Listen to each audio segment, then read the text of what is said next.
সালামু আলাইকুম রহমতুল্লাহি বারাকাত।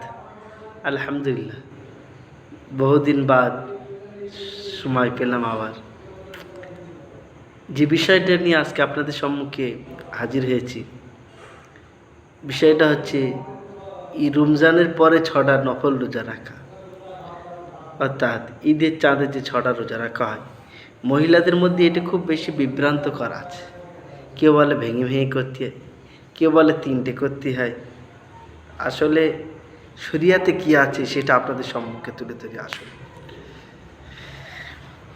আন আবি আইয়ুব আনসারি রাদিয়াল্লাহু তাআলা আন্না রাসূলুল্লাহ সাল্লাল্লাহু আলাইহি ওয়াসাল্লাম قال মান সামা রমাযানা সুম্মা আতবাআহু সিত্তান মিন শাওয়ালিন কানা কাসিয়ামিদ দাহর, রাহুল মুসলিম। এটি মুসলিম শরীফের হাদিস।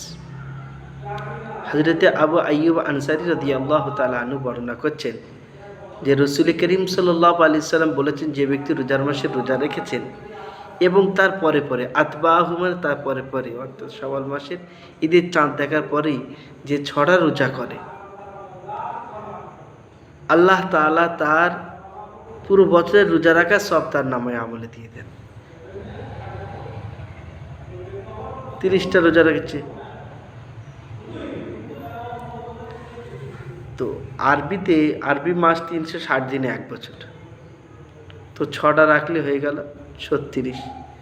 30 আর 6 36, আর আল্লাহর তরফ থেকে 0 চলে আসে, অর্থাৎ 1-এর বদলে 10। আল্লাহ তাআলার একটা কানুন আছে, আল হাসানাতু বিআশরি আমসালিহা। এটা আল্লাহ তাআলার একটা কানুন।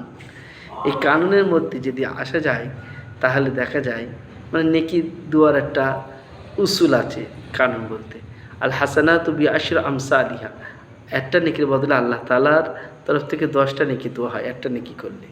তো যেহেতু 336টা নেকি করেছে, 36কে আপনি যদি 10 দিয়ে গুণ করেন 360 হয়। তো আল্লাহ তাআলা আমাকেও আপনাকে রসুল পাক সাল্লাল্লাহু আলাইহি ওয়াসাল্লামের মারিফতে সুন্দর অফার দিয়েছেন। যদি আপনি রোজার মাসে রোজা রেখেছেন, তারপরে আবার 6টা রোজা রেখেছেন, আপনার ইচ্ছা আপনি একটা রেখে তারপর আবার কটা রাখলেন না, তারপর আবার রাখলেন, পুরো মাসের মধ্যে আপনার 6টা করতে হবে। আপনার ইচ্ছা। আপনি যদি মনে করেন আমার সহজ হবে 6টা পরস্পর করা, আপনি যদি মনে করেন যে আমার ভেঙে ভেঙে করতে সুবিধা হবে, সেটা আপনার উপরে নির্ভর করবে। কিন্তু নবীজির শর্ত হচ্ছে নফল রোজা রাখার জন্যে তোমার স্বামীর পারমিশন লাগবে। ওই জন্যই আমাদের দরকার যে নিজের স্বামীদের কাছ থেকে পারমিশন নিয়ে নফল রোজা 6টা রাখার, 3টে না। 3টে রাখলে কিছুই পাবেন না, 6টা কিছুই বলতে ওই যে এটা পাওয়ার আছে, একটা রোজা রাখলে যে নেকি পাবেন সেটা। আল্লাহর যে ওয়াদা, নবী রসুলের যে ওয়াদা, সে ওয়াদা হচ্ছে রোজার মাসে রোজার পরে যদি 6টা রোজা রাখেন তাহলে আপনি 360 দিনের নেকি পাবেন। আল্লাহ তাআলা আমাকে আপনাকে কবুল করুন, এটা অপরের কাছে পৌঁছাবার তৌফিক দান করুন, বলেন আমিন।